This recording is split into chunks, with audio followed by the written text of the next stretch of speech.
Welcome to the Pastured Pig Podcast, where we share the successes and challenges of raising pigs on pasture.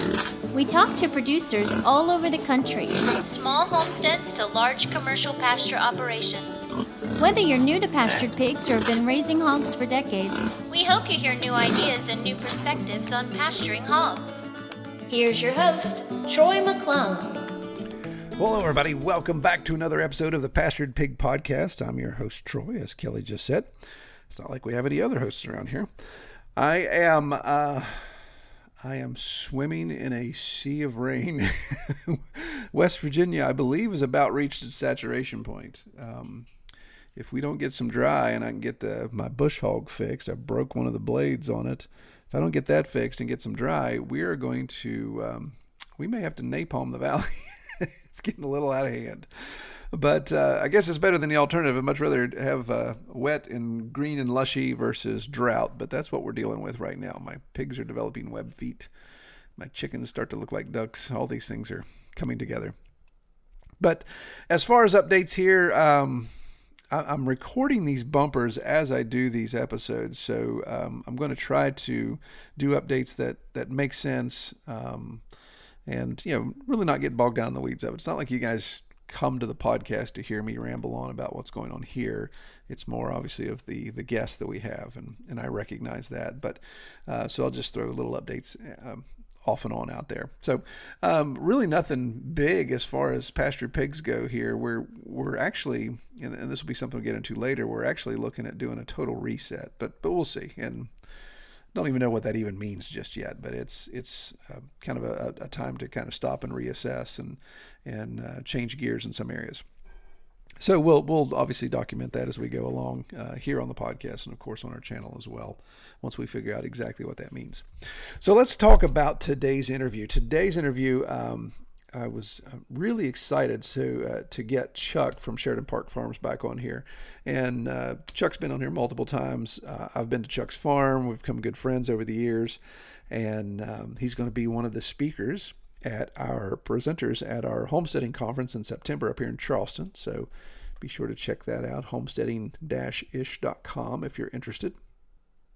But I wanted him on the podcast today to talk about what he's doing with market sales. And Chuck is multiple protein sources. He's not just pigs, but he has a lot of things going on. But he's really having great success with market. In fact, it's funny, you'll hear it, and I don't want to give too much of the interview away, but he talks about just how long he's been farming. So when he went from a 1 acre plot in a suburban area to the 70 acres and doing what he's doing now is only the span of 6 years, which I think is just fantastic. And of course, throw COVID in the middle of that as well. So he really hit the ground running. He's got a good business head on his shoulders. He's got a great partner with Sandra, his wife. I mean, the two of them just tag team like crazy and get stuff done. And I've seen it firsthand on their farm. But what we're going to talk about is his efforts at the market and how he's evolving his setup in the market to make things more efficient, but also more profitable. But I'm not going to give any more of that away. We'll let Chuck tell his story. I'll catch you guys on the back end. Today, we're going back to an oldie but a goodie.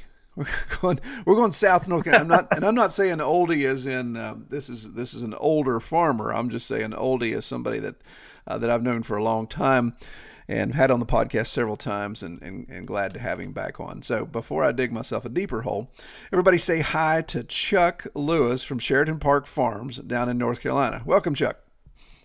Hey, Troy, how are you? Man, I'm doing fine. How are you doing? So I consider myself like fine wine. I get better with age. That's right, man. So let's go with that. How about that? I like that. Yes. That's what I try to convince other people as well, that with age comes wisdom, and sometimes I prove that wrong.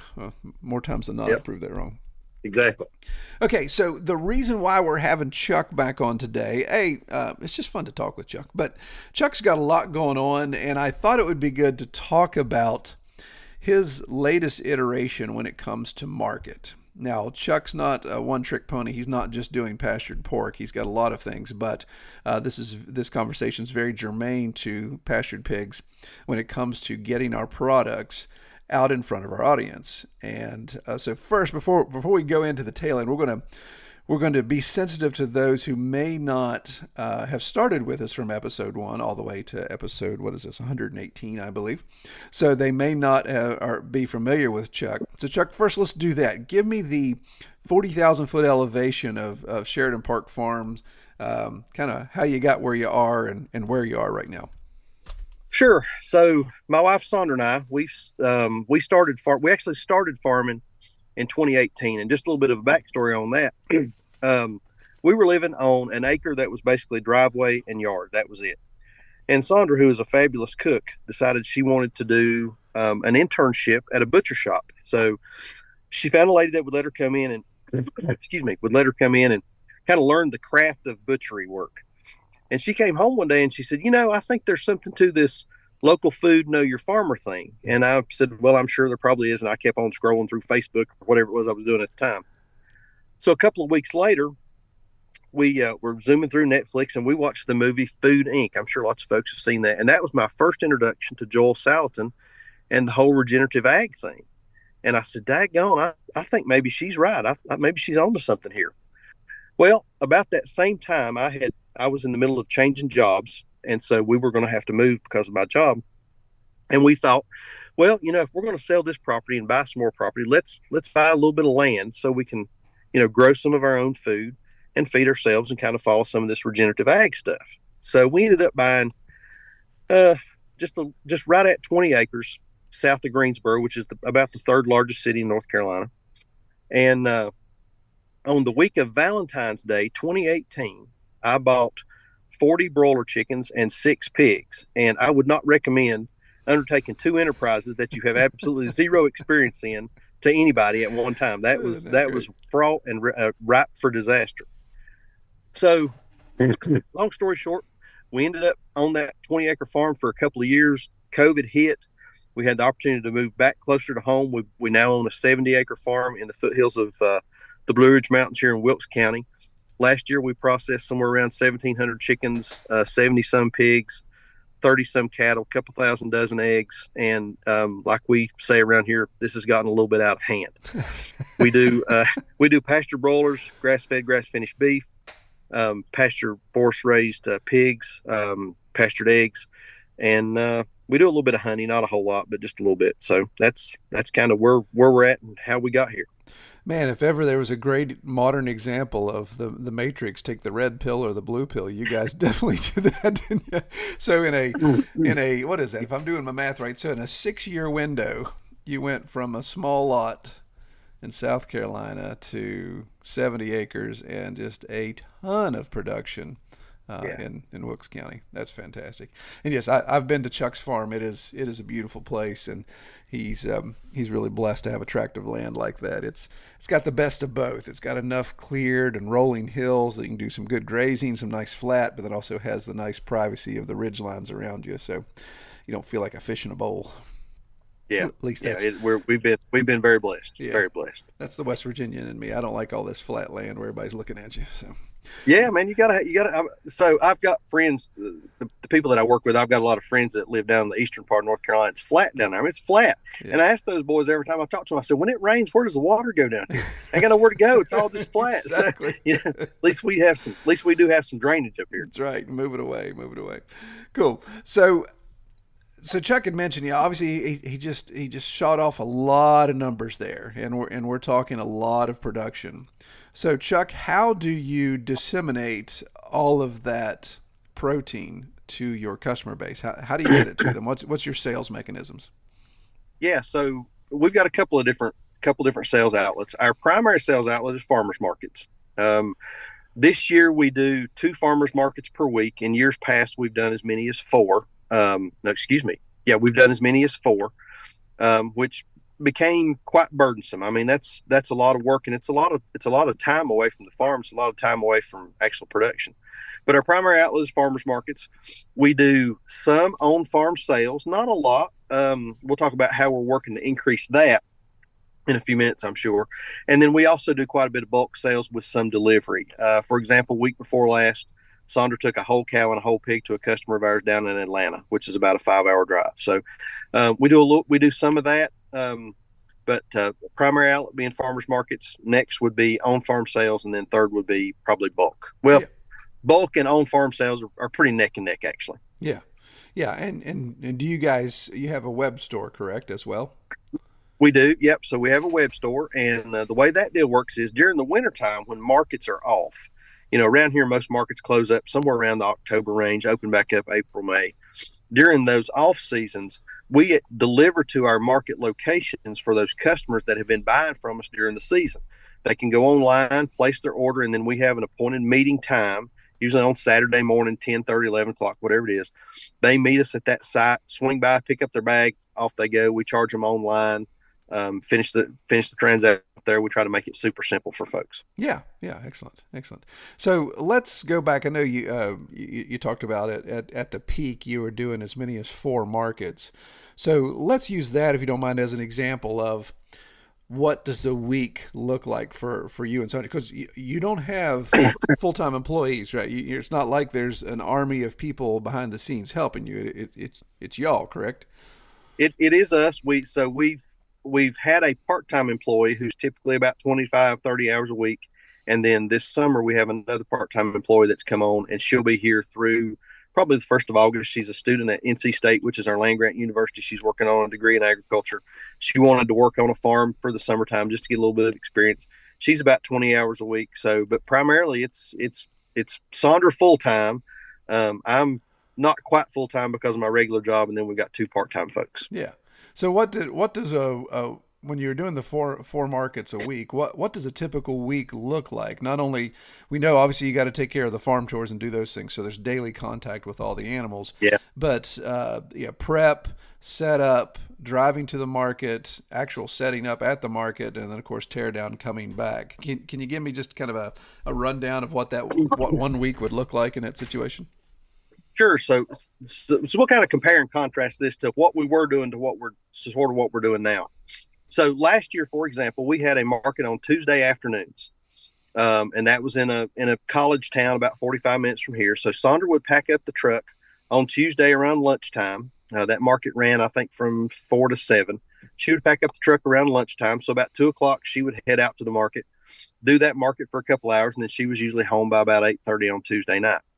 During the interim, between Tuesday and Saturday morning, she would repack coolers. Now, the way we work that, we've got a walk-in freezer, and our market setup consisted of usually 8 to 10 coolers, and each one of those coolers had beef, pork, and chicken. We had divided up, had it neatly organized.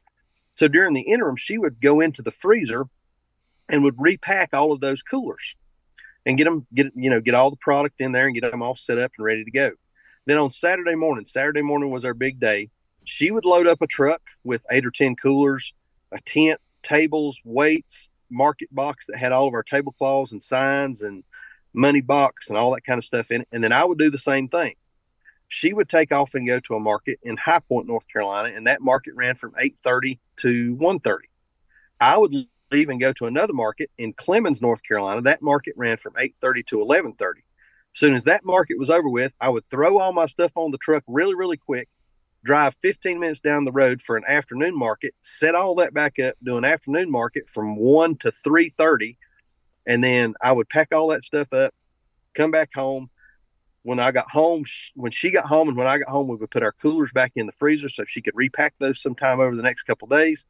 And then Saturday afternoon, I would basically go inside, lay down on the recliner, and pass out like a dead man, because it was just a long, hard day doing that market setup twice.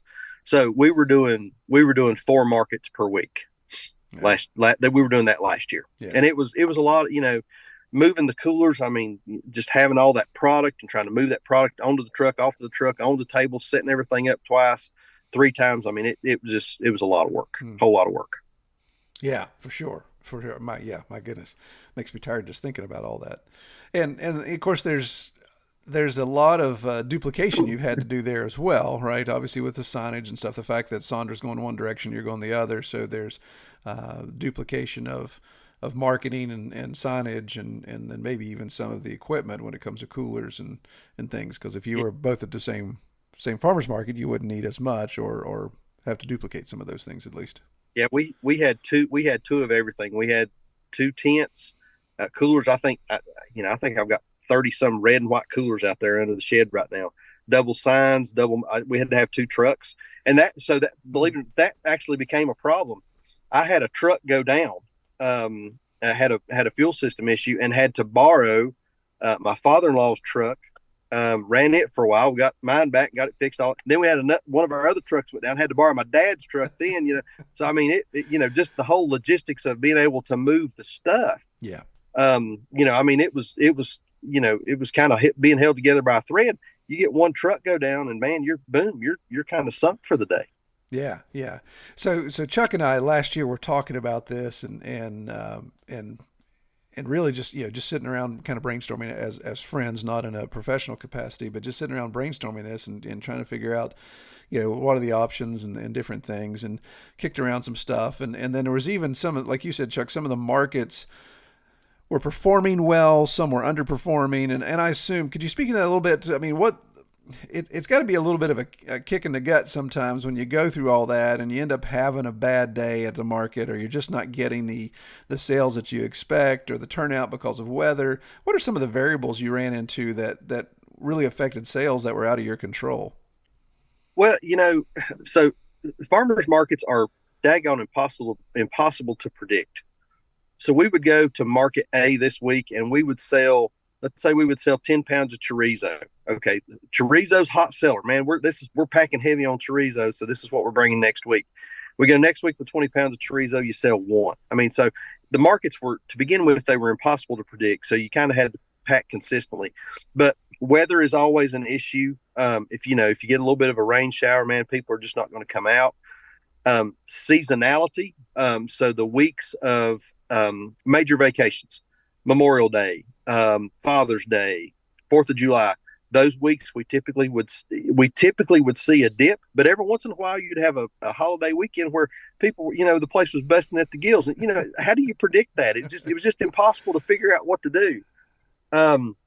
And then we also had a market, and man, I hope nobody's listening from this market to this. We also had a market that we started seeing a bit of a decline, because we felt like they were, and in a way I understand this, it was sort of a whosoever shall can go and set up. And we saw that market really kind of start turning into a little bit more of a flea market kind of thing, yard sale. Yeah. People were buying stuff to resell, bringing it in.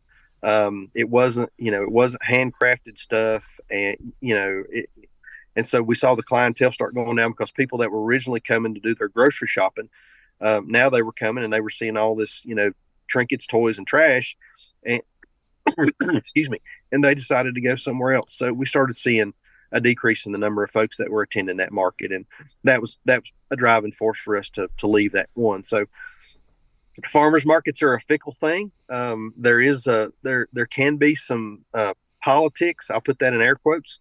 Some politics to markets. It does become quite a bit of a social event. We see a lot of our markets, there's people are coming from the neighborhood and they're all sort of visiting and that sort of thing. And sometimes that can sort of slow foot traffic down, and people can't get into booths and that sort of thing. But farmers markets they're an interesting creature, very interesting creature. Yeah, for sure.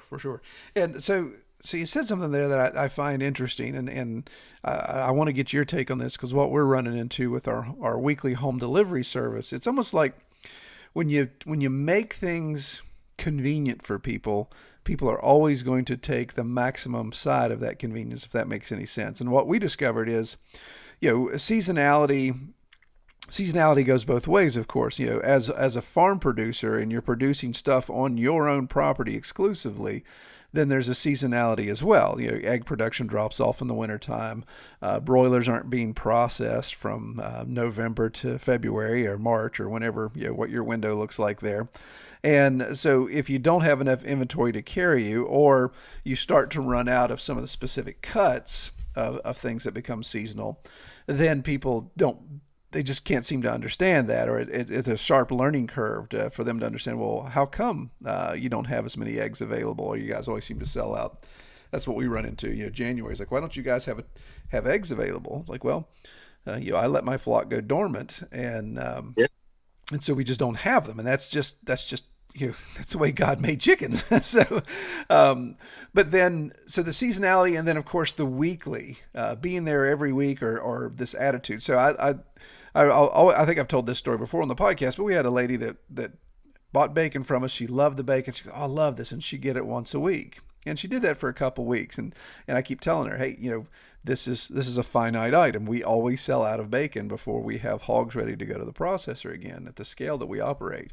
And so everybody knows that. Well, fourth week rolls around. She's like, "I'd like to get some bacon." I said, "We're sold out." Well, a couple weeks before you have it back in stock. It's like, "No, try several months. Maybe as many as 6 months," type of thing.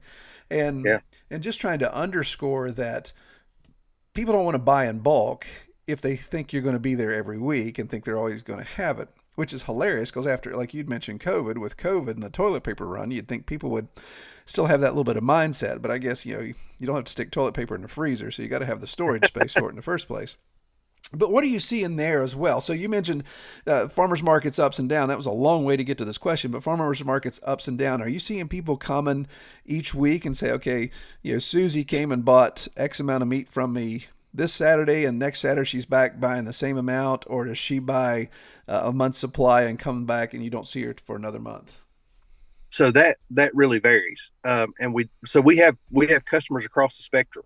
We have customers that come every week and they just buy what they need for the week. And sometimes those folks have the exact same response that your bacon customer had. They'll come this week and they'll buy a ribeye steak, and they come back next week.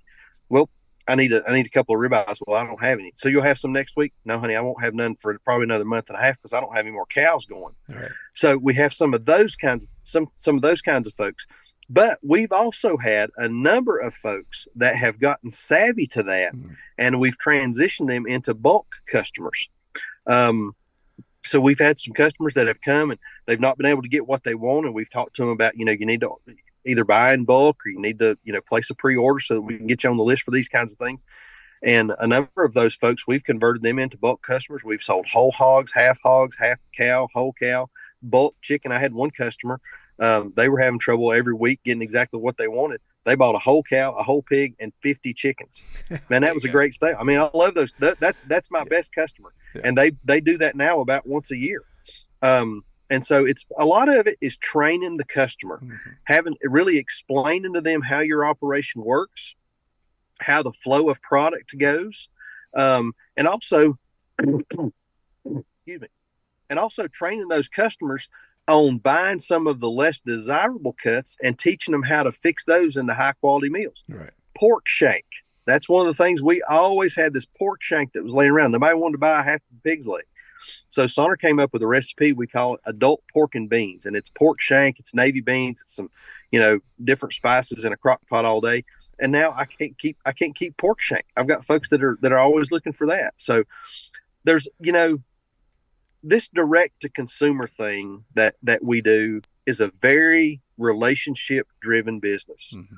And you have to invest time, energy, and education into your customer for them to get the maximum value out of what you're growing, and for you to be able to maximize your sales.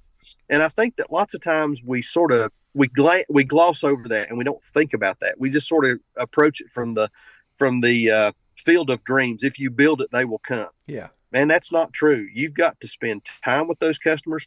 And what we found, the customer that you stand at the market across the market table from today and spend 25 minutes explaining to them how you feed your chickens, how you move your pigs, how you grass finish your cows, how your processing schedule works, all that kind of thing.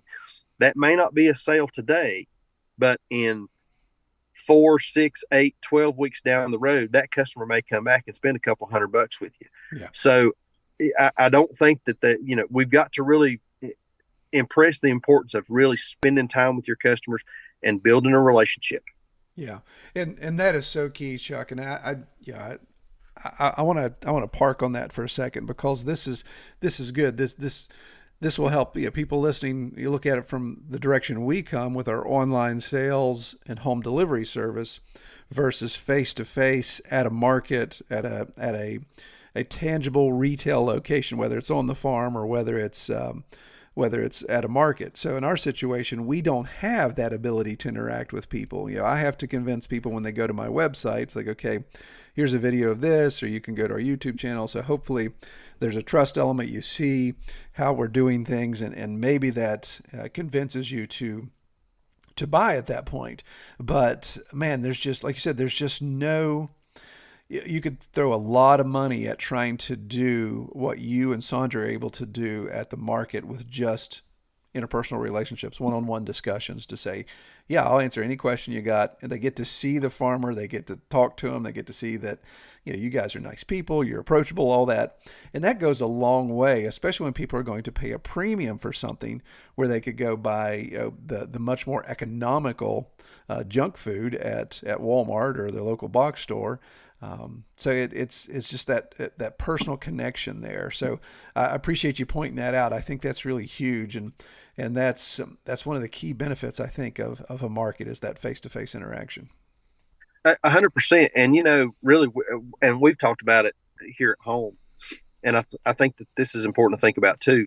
You're not just selling a package of ground beef, or you're not just selling a pack of bacon or a pork chop. You're selling a story, and you've got to get folks, fans and disciples of your story, and explain to them, why you do this, and really let your passion come through. And I think that gets folks excited.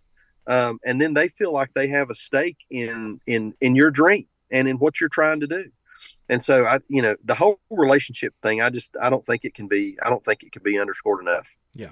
Yeah. Very good. Very good. So, okay, so let's talk about the evolution of where you've been. That example that we had of the 4 markets to where you are today, and not only the shift in markets, but even the equipment that you're using. That's kind of helping change the dynamic of what you guys offer. Oh man, we dove in the deep end head first here. Or maybe we dove in the shallow end head first. I don't know. So. Let me back up real quick. So when we started our very first couple of weeks at a farmer's market, we had a table with a I don't even think we had a red and white tablecloth. We had a table with a tablecloth, and I had this little pop-up tent, one of those easy up tents that I bought at the flea market for $40 because the leg was broken on that thing. And we were taking some chicken, because we had processed a few chickens, and we were taking those, and we had went to Walmart and bought one of these little, I know you guys have seen them, these wine refrigerators, little small, tiny glass front wine refrigerator. So we were taking that thing, we were setting it up on the table, we were putting chicken in that thing, letting people try to buy out of that. And it didn't work worth a darn, because that thing wouldn't stay cold enough. And by the end of the day, the chicken it wasn't soft, but you could tell it was it was heating up. It was getting warm. So then we went to the coolers. We started using those coolers, and we would put an ice blanket in the bottom, pack it full of product, and then an ice blanket on top. And they worked pretty good. They stayed cold all day. So last year, a good friend of mine put in a farm store, and we were talking about it one day, and he was telling me what success he was having and how all that was going. So that kind of got our brain to sort of in gear, thinking about maybe putting in a farm store. And I don't know how I got the idea, or where it occurred to me, or where I saw it, or anything. But I told Sandra, I said, what if we bought a trailer, and we took that trailer and we pulled the trailer to the market and set up the trailer and let folks shop in it?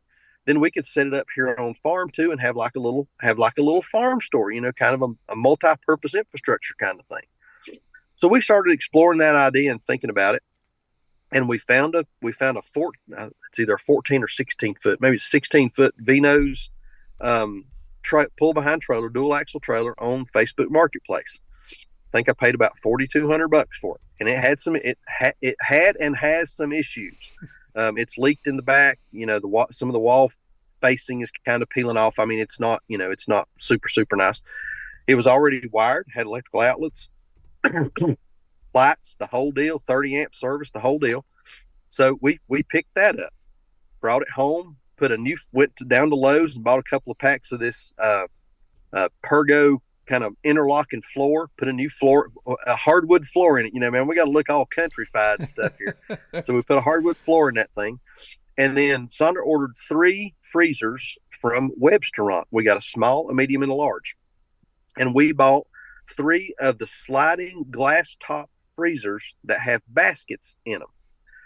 So this thing was already wired, so we were able to plug the freezers in. I went down to Harbor Freight and bought a generator. They've actually got pretty nice little generators. Bought a generator, and then I took the trailer to some folks that I know in the neighboring county that do a lot of graphics and lettering on vehicles for ambulance manufacturers, and said, "Hey, can y'all letter this thing up for me?"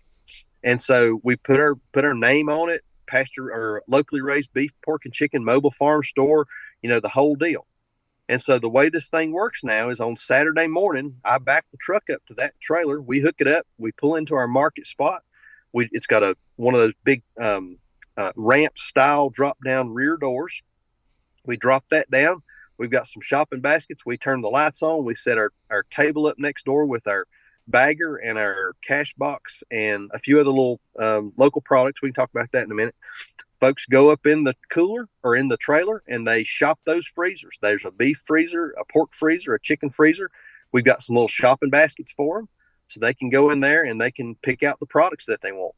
The nice thing, or a couple things that we've learned about this, folks will tend to buy more because now they can see all of their selections that are not just reading off of those little menu boards that we had that listed out, andouille, bratwurst, kielbasa, chorizo, sweet potato. They can actually see the product.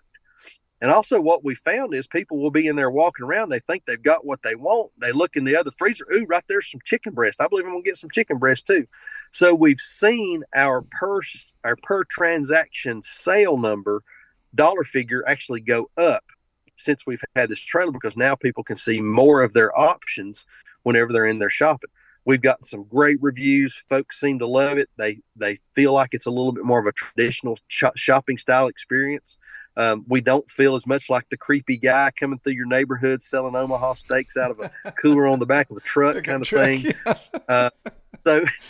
Excuse me. So it's been advantageous. We've really enjoyed it. Got a lot of good feedback on it too. That is great. So obviously this is a audio podcast, but Chuck has, I know I've seen it on, I can't remember which social media format I've seen it. I know I've seen it on your Facebook page, but did you guys do a video featuring that? We did, yep. So we done a video on the first day out. Whenever we first took that thing out, we were still trying to kind of iron out some of the wrinkles. I need to do a follow-up video. We may do that this weekend. Yeah. We've made changes. We've added a few things and taken some suggestions that viewers had sent in on comments and added some of that. But yeah, we've done at least one video, probably another one coming. Yeah, I see. Is that the scrap the whole thing, or is that the hard truth about farmers market setup? Do you remember? Well, I think it was a little bit of both of them. Yeah, I think there's I don't remember. Yeah. I think it was a little bit of both of them in there. I think Sandra in the second one, the newest one, she's there in the trailer, kind of pointing some things out. So yeah. So obviously we'll plug this more at the end as well. But Chuck's YouTube channel covers a lot of this. In fact, it covers a lot of his day to day. So it's very educational, very entertaining too, because you get to see Chuck try all kinds of different things, making sawdust and everything, right? Yeah. Yeah. There's never a shortage of something to do around here to get on video. That's for sure. Exactly. So cool. So now you've got the trailer. So let's talk about the pre-work that needs to be done. So Sandra used to spend the off time each week loading up the coolers in the freezer. So I assume when you're done on Saturday, you back the trailer in close to the walk-in, and then she still does that same regimen during the off time. She's restocking the freezers in the trailer.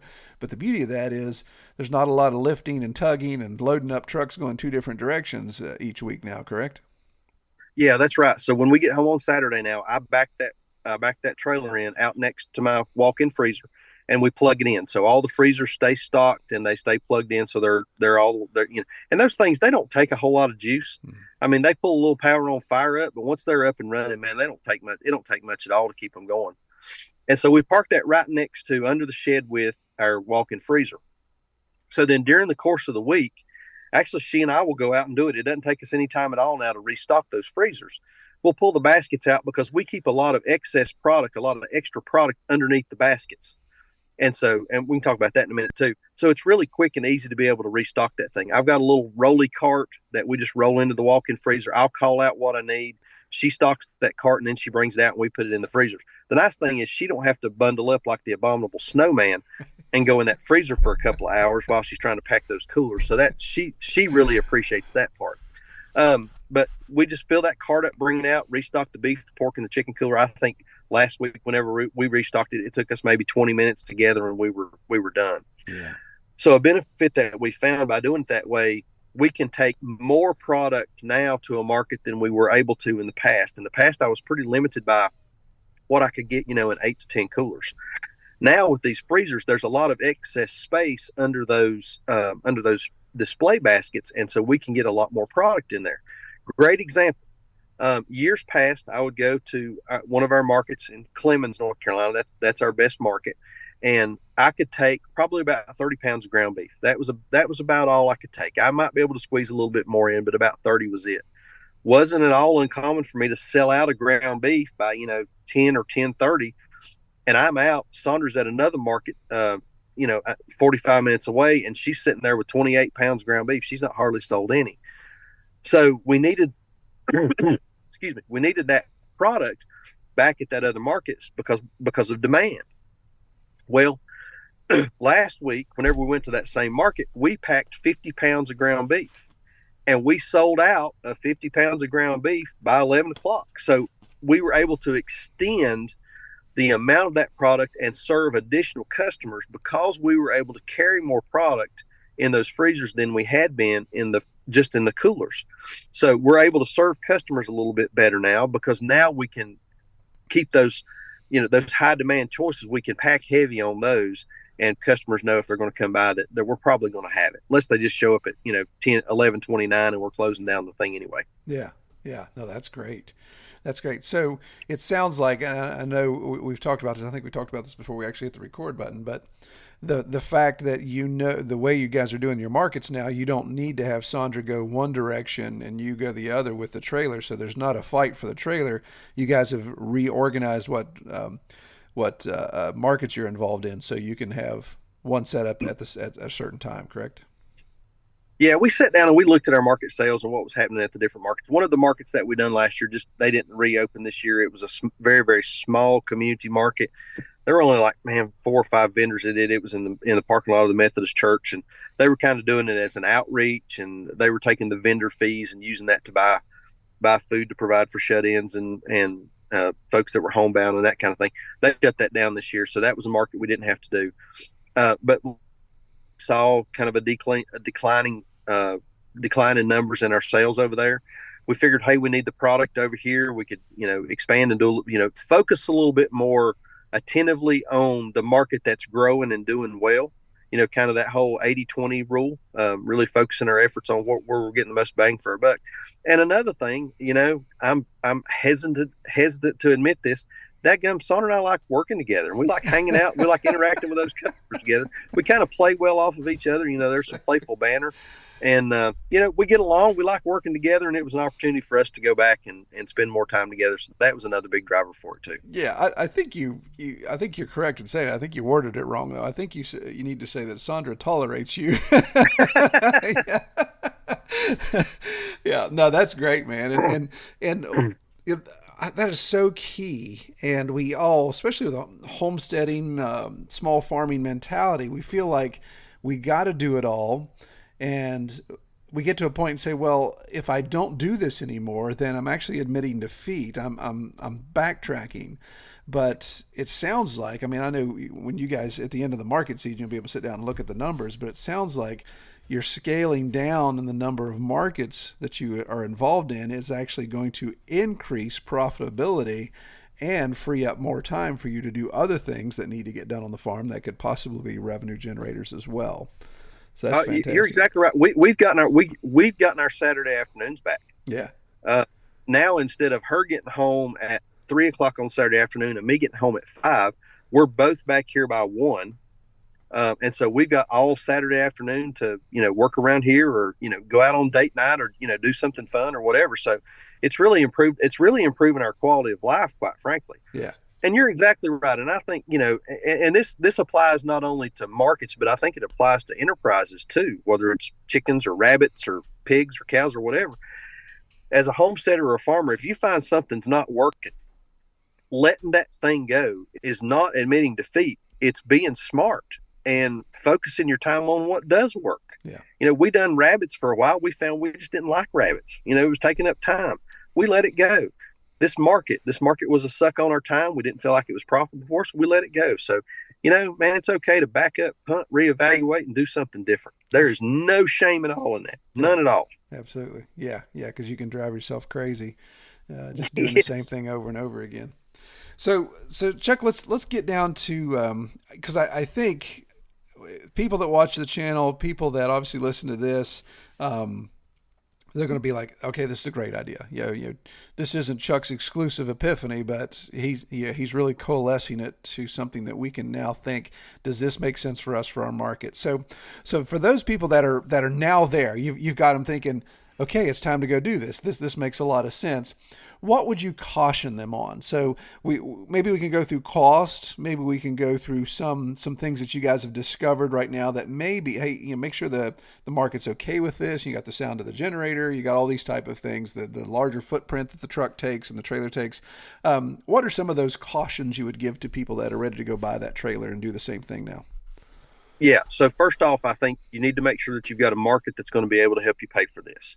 So you need to know your numbers. What are your weekly sales on average? Like I said earlier, it's impossible to predict, but you can get it over. Look at your numbers over time. Do you have a market that's going to be able to support this? Is the foot traffic there to support it? Is the sales there to support it? Once you kind of check that box, if you decide you want to go with this, then you need to talk to your market manager and make sure that, like you said, that you've got space. We had to go from renting one booth space to renting two booth spaces because now we've got this trailer in half of the booth space and then our tent with the checkout stuff in the other half of that booth space, because we've still got to maintain that presence on the aisle where folks are walking. You can't stack it backwards. Everything needs to be there and be accessible. So you got to make sure that you've got space. You talked about the generator. We did spend some money. We went to Harbor Freight and I bought one of those Predator Whisper Quiet generators. I put it up on the back of the truck, and really you hear a little bit of a hum, but it's very, very quiet. It works great. Works out nice. Do you have the product to support it? Like I said earlier, we do a couple, 1,700 chickens a year, 70 or 80 pigs, 30 some cows. You've got to have product in those freezers. If you've got folks coming in and there's only, 2 or 3 items in a freezer, you might get a sale, but it's not going to be, you're not going to maximize the effect of having those freezers in that space. So you got to be sure that you can supply it. Can you keep those freezers full? In terms of startup cost, I spent, and I'm glad to go through the numbers. I spent $4,200. You might want to write this down so you can give us a total here in a minute, Troy. I'm terrible at doing math in my head, and I don't have anything to write with. Yeah. I spent $4,200 on the trailer. I spent $1,000 on the generator. I spent $3,000 on the freezers, and I spent $1,000 in graphics and other miscellaneous kinds of get it ready sort of stuff. So where's that land me? You're just a cat's whisker under 10 grand. Yeah, you're $9,200. Yeah, so that's about what we spent. Now, just to kind of give you frame of reference on where, and we're doing 2 markets a week. So just to give you a frame of reference on where we're at, we generally will do somewhere between $3,000 and $4,000 in sales per week. Okay. So, we felt like we could, we had a little money squirrel back, it was time to invest in the business. So we were able to, we feel like we're able to cover the cost on the market set up, and then all of our other costs. And we're, we think it will pay for itself midway through the season. Yeah. I mean, looking at your profit margin, and we don't have to get into that, but let's just say for the sake of easy math that your profit margin is 100%. So if you're doing, let's say $3,000 a week, so in 3 weeks you've got $9 grand, you're close to there, $4,500 in profit. So yeah, in 6 weeks you've hit that $9 grand mark. Now obviously you're going to have some consumable expenses. You're going to have the gasoline, because this is not a light rig now, right? I mean, you're towing this with a 2,500, I believe. Yep. I've got a 3/4 ton Chevrolet, and then we have to fill the generator up. The nice thing about that generator is, and like I said, these things don't take a whole lot of power, and we're turning the lights on in the trailer too. I'm also running an extension cord out. That old refrigerator I was telling you about, that glass front refrigerator. Yeah. We're sourcing some cheese from Ashe County Cheese, the only cheese maker in North Carolina. So we've got that glass front refrigerator out there now. We're putting some cheese in it. So Oh, great. we're repurposing some infrastructure there that we've used in the past. But I can fill that generator up on Saturday morning. I can run that thing. I can run it all day Saturday, all day in our Tuesday market, and still have about a half tank fuel to go. So I could run that thing for 2 weeks on a tank. Yeah, yeah, that's wonderful. Yeah, and those inverter generators, they're great in the fact that they're not like the old school generators where if it's a 5,000 watt or 5,000 volt generator, it's cranking out 5,000 volts all the time. So it's using the fuel to generate that much power whether you're using it or not. Whereas an inverter, it's going to rev up or rev down based upon that load. So like Chuck said, when he first plugs it in, those compressors start up, a bit of a draw, but then it's just sipping the electricity at that point going forward, especially if you've got a lot of product in there and you got that thermal mass. So I think that's a really neat point you made there about the cheese. So looking at those, so people that are listening and say, well, yeah, I think I can justify this. I think I got enough product, but I'm going to have some vacancy in this. Then look at partnering with some other sources. And of course, you got to get them to play ball. And I assume, Chuck, I'm just going to make this assumption that you've got a wholesale price from the cheese people, and then you sell it to match their retail. So there's skin in the game for everybody. So you're making a little bit of profit off of it, but you're also just broadening the product offering that you have for your market. We do, and the reason that we went out and sourced some other products is on the days that we open that thing up here on the farm. So we actually will set the trailer up here on the farm, and we will advertise out farm store open today. And the reason we do that for years, and I don't mean to backtrack, the reason I do that for years, I had people say, do you have a retail outlet or do you have a store? No, you can come shop the freezer if you want to, but I mean, you'd have to bundle up, put on 3 coats, and all you receive are just cardboard boxes. Now this gives us the ability to have that on-farm store. But the reason that, or like I was saying about the additional products, on those days that we're opening up here, we want folks to not only come out here for meat, but we want them to have some other choices as well. Yeah. My friend that opened up his farm store, he carries veggies and raw milk and personal care products and just a whole breads, desserts, a whole host of things. Well, I'm not quite that big and I don't have that much capacity here, but we did want to offer some additional choices. So we went to Ashe County Cheese, and yes, we did set up a wholesale account. So we're selling some cheese. I've got a good friend of mine. He and his wife make some jams and jellies in their certified kitchen. And so we carry some of that. There's a local granola maker here close to us. He makes homemade granola. Got some really nice packaging, sources all of his ingredients local. I think he's got 8 or 10 flavors. So we're now carrying some local Brushy Mountain Granola Company granola. And then I've got another guy that we're sourcing some honey off of. Yeah. So, we just added some products there that folks, kind of fit. I'm not going to go in there and add, birdhouses or anything like that. We're looking more at consumable food kinds of things, and trying to support other local farmers and get some of their product out and, hopefully generate some sales for them too. Yeah, that's great. That's great. Sounds like I need to get some West Virginia maple syrup down there to you. Absolutely. Yeah, absolutely, man. That'd be perfect. Yeah, no, I think that's fantastic. And and like you said, just supporting other farms. Excuse me. I think I'm catching what you're catching.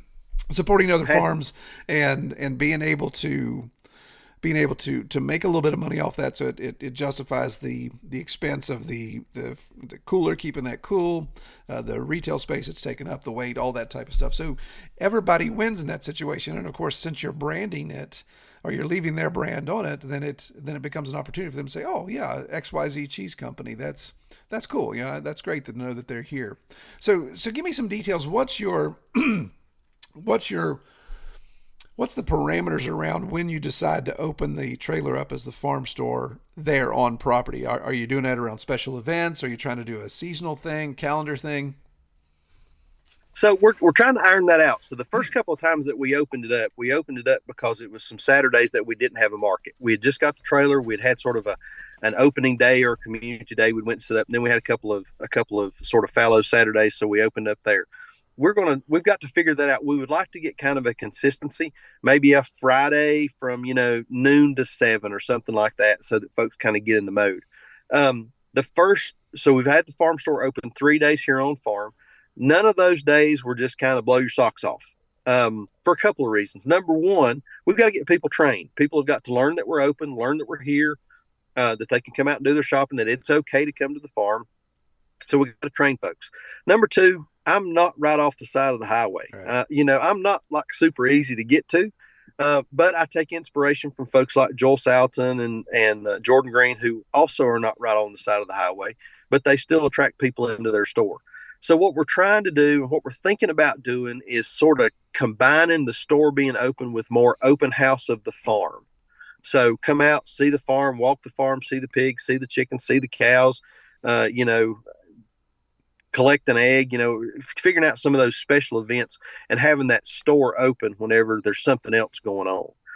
And, another thing that I'll kind of talk about a little bit, I don't know if you're interested. If you don't like this, you can cut this. You can edit this part out of the podcast. We had, and I'm not fussing, we had so many people that wanted to come out to the farm and tour and talk and look at things. And we were doing some of that. And we had a lot of folks that we were spending hours with. And basically, they would come in and take advantage of our time and then leave. Well, now what we're doing is, if you want to come out and do that, we're going to start in the store, show you our store, walk you around, and then we're going to come back and end in the store too. So we're going to give people a couple opportunities to be able to buy and kind of capture some of that that time that folks are spending here on the farm with us. Yeah, no, I'm definitely not cutting that out because that's so important. And I know the way you guys have a setup, and like you said, you're not directly in a major urban area. You're off the beaten path a bit, but just if you've got one family that shows up and says, "Yeah, I'm interested in buying a pork chop off of you, but I'd like you to spend the next 3 hours taking me around, showing me the pigs, and giving me all these details, asking a bunch of questions," that. Time is money, even for a farmer, time is money. People may think, well, you're at home. Well, why is this costing you anything? You're going to be standing around anyway. It's like, well, no.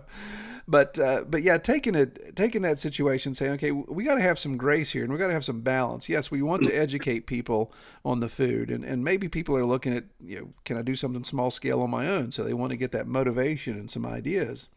But they have to recognize that your and Sandra's time is valuable. All of our time is valuable when it comes to that. So if you're going to take a farmer's 3 hours and ask all these questions and just download, Chuck's whirlwind, 6 years of farming experience now that he's just moved exponentially on, then there's got to be some quid pro quo there. There's got to be a, hey, okay, I'll at least buy some product from you type of thing.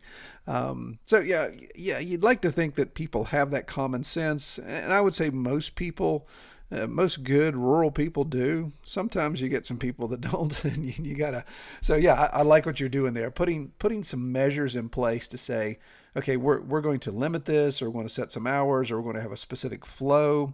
We're going to have off limits area of the farm, and we just got to help keep the riffraff down, and we don't want a bunch of tire kickers coming in here and wasting a lot of time. Yeah, and I don't mean to sound hypocritical because I was talking a while ago about building that relationship, and that is one thing, but really it's not out of the question to have somebody show up here on farm and then want to spend, a couple hours with you. And, and your time is valuable. Just because you're at home doesn't mean you don't have anything to do. Home is where I work. You wouldn't really appreciate me coming in and sitting down in your office or at, your place of business and putting my feet up and talking to you for a couple hours and limiting your productivity without there being some reciprocity there. You really do kind of need to show your appreciation in some way. And I think having the store really kind of drives folks because now you really can see that there is a tangible product here. There's something that you can take home besides the knowledge that you've gotten from spending the time here. We're glad to help with that, but there's some tangible products that you can take home.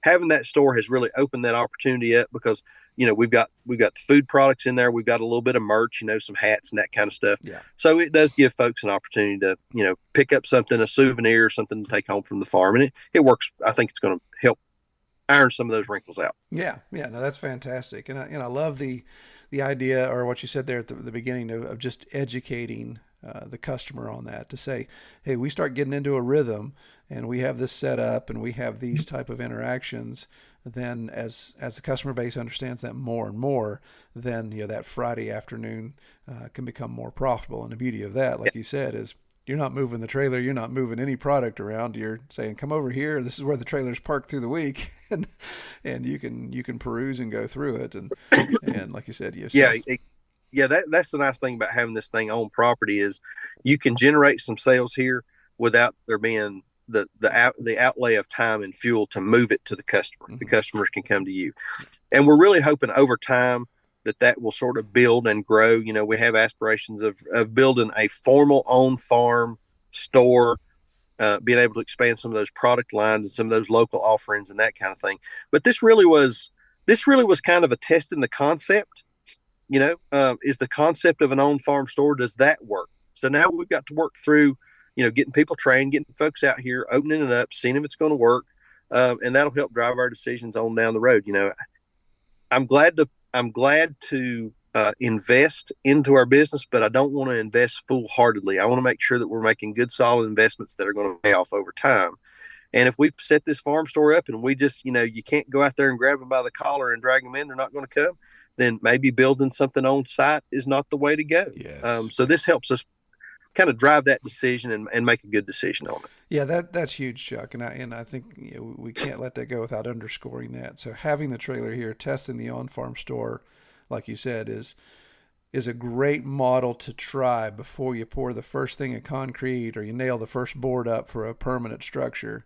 Now, a permanent structure on the farm can always be used for something, but it's not like you got a bunch of cash and material laying around that you can just throw something up on a whim. So I love the measured response to this and the testing as you go forward, just to see how people react and if you get enough traffic to merit doing something like that. So good stuff. Yeah, my buddy that put the farm store in on his property, he, in the first 30 days, I think he said he had somewhere around $30,000 to $40,000 in sales.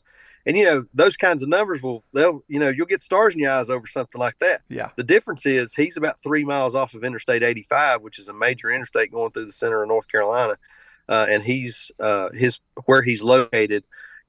Within probably a 20 mile radius, he's probably 750,000 million people. I mean, he's in a tightly, densely populated area. Man, up here in the foothills. I mean, you got to. We watch Saturday Night Live on Wednesday afternoon back here. I mean, that's kind of how far back we are. So, I got to get people learn to drive out here without being afraid of the Episcopalians handling the snakes, kind of thing. Yeah, we've got the same thing. I mean, we've got the last half mile is a 1-lane gravel road, and you don't want to meet anybody on that road. So it makes it tough, but it can be done. Well, Chuck, I want to be sensitive to your time. I know, today is a farm day as well, and I hope I'm meaning to ask you, how's Sandra's foot? Is she back to 100%? Oh yeah, man, she got the foot thing healed up. I've had this upper respiratory pestilence kind of thing going on for about 11 days. She's picked it up now, so she's on the front end of that. All right, but foot's all better. We're just kind of dealing, and part of it may be allergies. I mean, everything up here is coated in yellow. Yes. She's on the mend, but the thing about it is, whenever you're farming, you don't get sick days, you don't get holidays, you don't get weekends, man. You just got to power through and keep on trucking. Yeah, I noticed with one lame leg, she's kind of walking in circles sometimes. You had to readjust her and get her pointing in the right direction. So. Yes, she does that. But she's a trooper. I tell you, I don't give Sandra enough credit. That's one of the hardest working women I've ever known, and she's a go getter. She's committed. She's all in. And she is one heck of a cook too. I can speak directly to that. Yeah, I should weigh 400 pounds. I don't know why I don't. You should. Carry it. You should. She must smack your hand every once in a while when you're reaching for seconds or something. But yeah, I know I would be. We've got enough to eat. She says you've had enough sometimes, so we've got enough.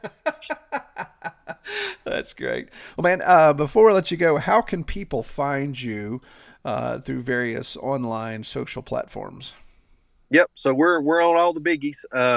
First place, SheratonParkFarms.com is our website. Go over there and check it out. We got a lot of info over there on who we are, how we do things, some nice pictures of the farm and that kind of thing. On Facebook, Sheraton Park Farms. We're on Instagram. Not so much on Instagram. We do some stuff over there, Sheraton Park Farms. And then our big social media outlet is over on YouTube, Sheraton Park Farms there. We've got about 71,000 subscribers now, so we're doing some videos. That's a great way to learn more about us and what we're doing, how we do things around here. So go over there and check us out. Yeah, Chuck's channel is very entertaining. I got to say, he's much more photogenic than we are over here at Red Tool House. So he and his team do a good job there. So definitely check them out if you haven't started watching them.